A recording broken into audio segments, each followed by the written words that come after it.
during the game. Let's do 4 on the floor. You got to be involved in this. I know you've done it before. You get 30 seconds and the bell rings. I lost my mic here. Here we go. There we Lost go. your mic? I don't know what this is. What is this? I don't know. It's a black box that in case we crash, they'll be able to get a record of what we did here. 4 on the floor. Let's go to the first question. We'll start with Troy on this one.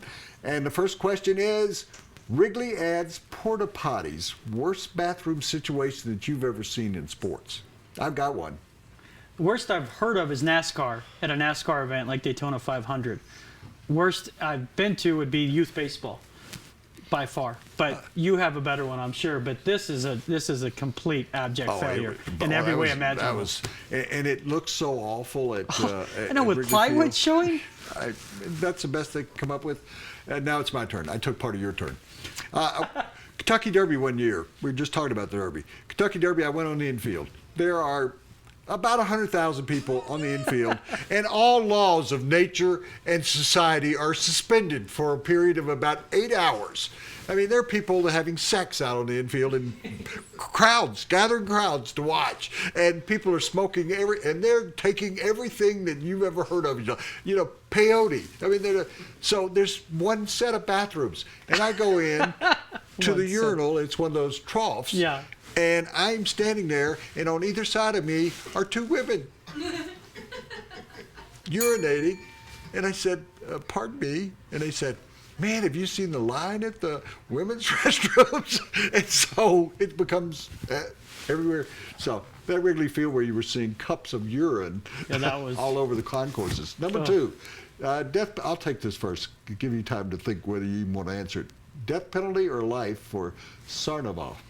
He is one of the 2 brothers with the Boston Marathon bombing. This is my question because we're not going to go too far into politics, but I have spent time at Canyon City in the isolation ward where they put the people who are on death row. Mm-hmm. And he's going to end up there because that's where they sent the Unabomber who's there.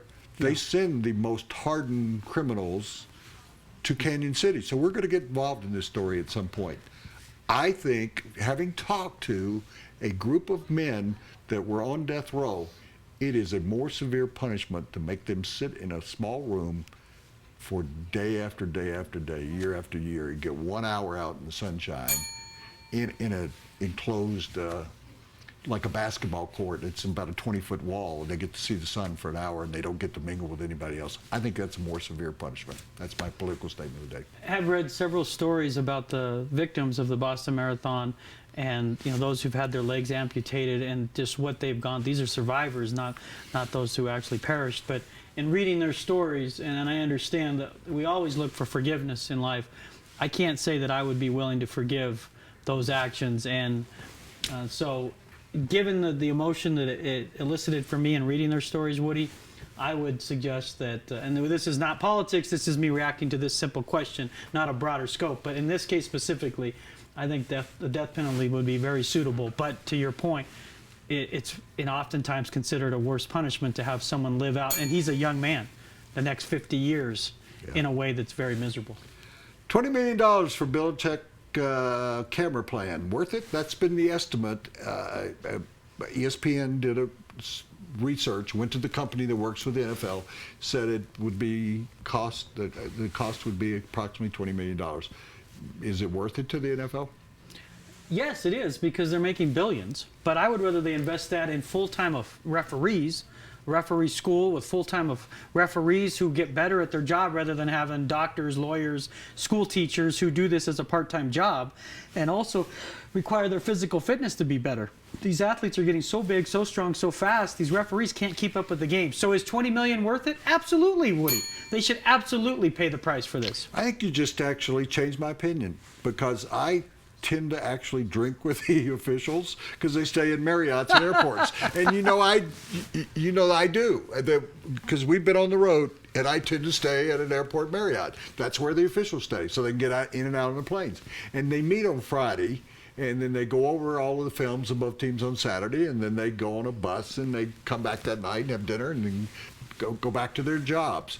But I think you're right. The fitness aspect is really important, because most of these guys are older, like my age even, and I think that you're probably right. If they had a referee school, I've been over the years because these guys don't want to give up their jobs as bank presidents. No, because they're great jobs, most of them have. attorneys and stuff like that. But I think you're in on the camera thing. That's like $600,000 a team. That's a backup kicker. Right. I agree. Would you rather hit a grand slam? This is right up your alley. Would you rather hit a grand slam home run or a game-winning home run? A walk-off? No question, walk-off. There's no moment in sports like the walk-off home run. The best would be the walk-off grand slam that Ryan Spilborgh's hit against the Giants. But you can't have both. Though. Todd Helton hit a walk-off home run that started the '07 magical run to the World Series. It's just that moment in sports to walk somebody off. I saw it in football last year when Marshawn Lynch walked off the Broncos at Seattle, which is a rare moment in overtime. But the walk-off home run, no doubt. Totally disagree with you. I don't think a walk-off home run, it's over in like 5 seconds. Sounds like first time I had sex.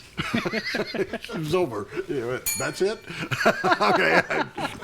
Grand Slam lasts. A lot of people running around and bases going empty and stuff like that. Yeah. Okay. That was enough of that one, I guess.